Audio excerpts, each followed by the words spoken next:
Hi, I'm Kim. You're watching Kim Wilson TV. My channel is dedicated to helping victims of narcissistic abuse get free and stay free. One of the most absolutely perplexing, confusing aspects of my relationship with the narcissist was the death fight, and I want to talk about that today. I think before we can really understand the narcissist death fight, we have to understand how they got in death fight mode. Well, narcissistic injury. Now, what will induce narcissistic injury into a narcissist? It can be something very big. It can be something very small. It can be something as simple as you made rice instead of potatoes. It can be something as simple as they don't like the way you did your hair. They don't like that pair of shoes you chose to wear. You could have pinned them in the corner and absolutely nailed them on a really disgusting behavior. It can be something big or something small. They're not able to decipher. Wearing a pair of shoes that they find offensive for whatever reason in their delusional minds is really no different than had you murdered their entire family or killed their dog. It's all narc injury. Now, why it all measures out the same is because these injuries are not compartmentalized. They are not unique and individual on their own.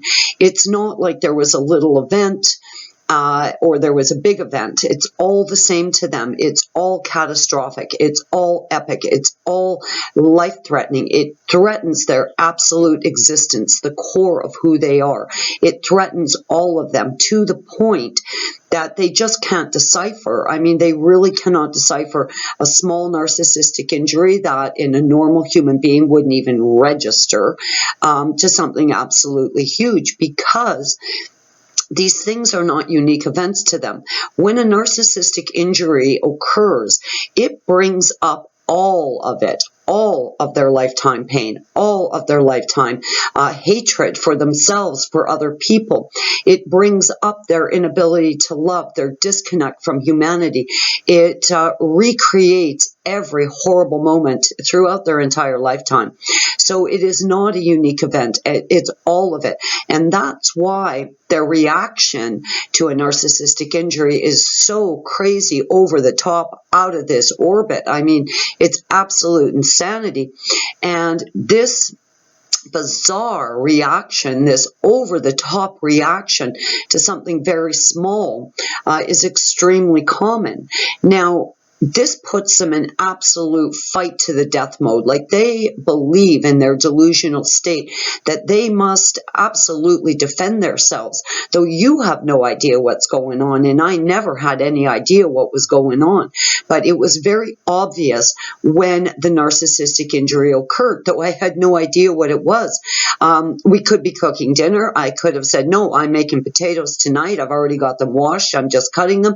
And I'd look over, and there it was. This absolute shift in his demeanor, this change in his body language, this change in his voice, this immediate anger, sulking, silent treatment. I mean, it'll manifest in a number of ways, but you could see instantly that something had changed. So I would say to him, uh-oh, here we go again, the 3-day death fight. I mean, almost trying to make light of it, but he did not find this funny at all. Now, quite often he would go sit on the couch and he would be plotting and he would be stewing and he would just be in this state. I mean, this incredible state where he couldn't be reached. You couldn't talk to him. It was as if he had just been sucked away and now there was this thing there. Now, of course, throughout the death fight, which would typically last, a couple of days, 3 days, maybe really pushing it a week, I would sometimes ask him, hey, Trev, who's winning? Well, he didn't find this funny, and watching someone in a death fight against you when you are not in a death fight against them or any fight at all you're trying to do is understand what the hell is happening and how to get them back. And, sometimes I would go over to him and I would put my hands on my shoulders and I would say, Trevor, are you in there? Trevor, come back. Come back. Nothing has happened, Trevor. I made potatoes instead of rice, but there was absolutely no reaching him during this period where he seemed to be vacant. And what's coming to mind, of course, is Sam Vaknin's statement that they feel like they've been body snatched. And that's almost what I was seeing. That really resonated with me when Vaknin made that comment in his video, because that is really what I was seeing. There one minute, gone the next. And then when he would return, his return was very obvious too. And I would then say to him, hey, welcome back. Who won? Well, sometimes that would start another narcissistic injury. But, you know, at the end, of course, I was just to the point where I really didn't give a shit, you know, whether he was in a death fight with himself or, a fence post. It was absolutely ridiculous. But during these times, you have to keep in mind, as a victim, a target, as a survivor, you are in an extremely dangerous situation when this narcissistic injury occurs, because you're not dealing ever with that one isolated incident. You're dealing with all of their humiliation, all of their shame, all of their guilt, all of their self-loathing, all of their embarrassment, all of that mask slipping, and how desperately they've tried to keep it in position throughout their entire lifetime. All of it surges up. So really, you're in a very dangerous situation. Now, when they fly into this death fight, and I don't know what else to call it, that's always what I called it, because it appeared that Trevor was in a fight to the death with who I do not know, because I wasn't playing along.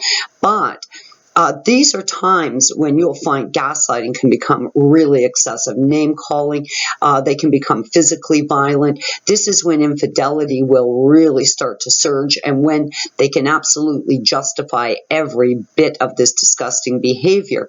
Now, it's really hard to remove yourself from it when it's being targeted at you, and you're the guy catching all this crap. But the fact is, it's really not about you.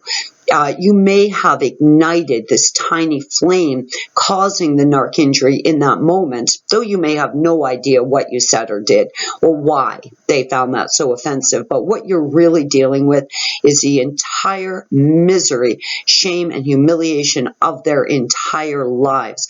So they can fly into quite a serious death fight against you. Now, I will always try to find the sunny side of a situation. I will always try to inject a little bit of humor in a very dark situation. And I will say, in my experience, that's not always the safest bet with a narcissist, because this can start to compound already epically compounded narcissistic injury. Now, when you see that shift in them, I would seriously recommend just back off. Let them go through their course. Let that thing kind of go through the spin cycle. They do come out the other side. And I'm saying this specifically for people who are still stuck with the narcissist.